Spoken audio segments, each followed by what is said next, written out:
Hi, my name is Alice Rodriguez, and today I will be discussing with you the historical figure that I chose to research, which was John Locke.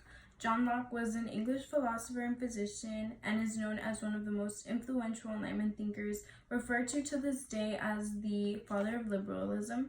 His work was the foundation of empiricism, and he inspired the Declaration of Independence, specifically the First and Second Amendment. The First Amendment is the separation between the church and the state, and the Second Amendment is the right to bear arms by the people.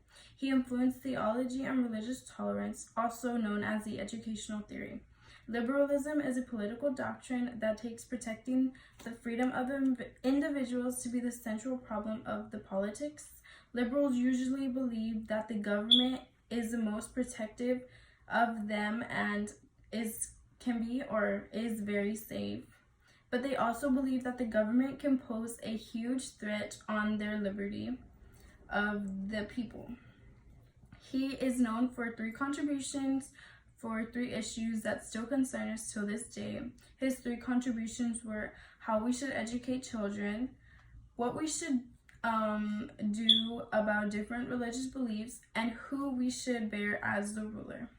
Locke lived in a quiet Somerset village and was born in 1632. King Charles I was a ruler during this time and was executed not far from where Locke was studying, which changed his life forever.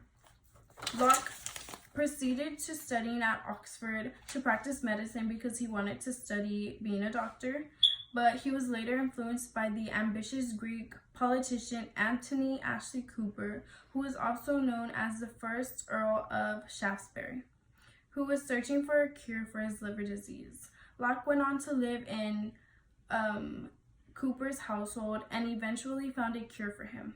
Religion was important, and after breaking away from the Catholic Church, Locke advocated the Toleration, which was written in 1667. This was one of the first novels or books he had ever written, and it stated his belief in the freedom of religion.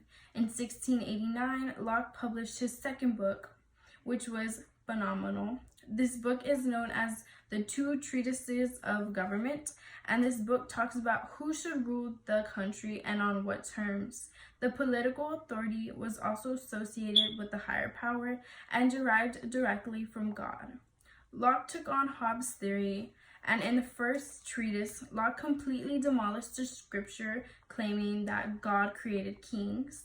And in the second treatise, he took on Hobbes' idea about the state of nature, and he agreed that without government, there would have been no state of nature, but not exactly on how Hobbes explained it.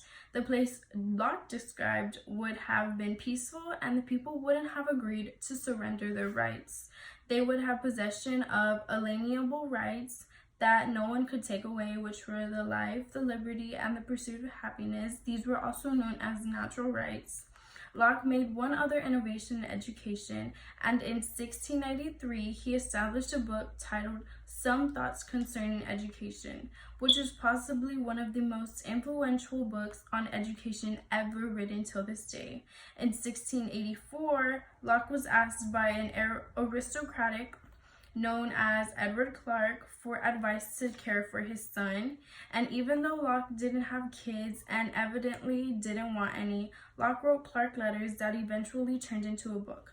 Locke started off by saying that all of us start off with minds blank, and that everything we think, know, or believe is derived from experience. This statement led Locke later to saying that education was a crucial part in how we turn out, and he argued that the association of ideas made when young are more important than those made whenever we are later on in life, because they are the foundations of ourselves.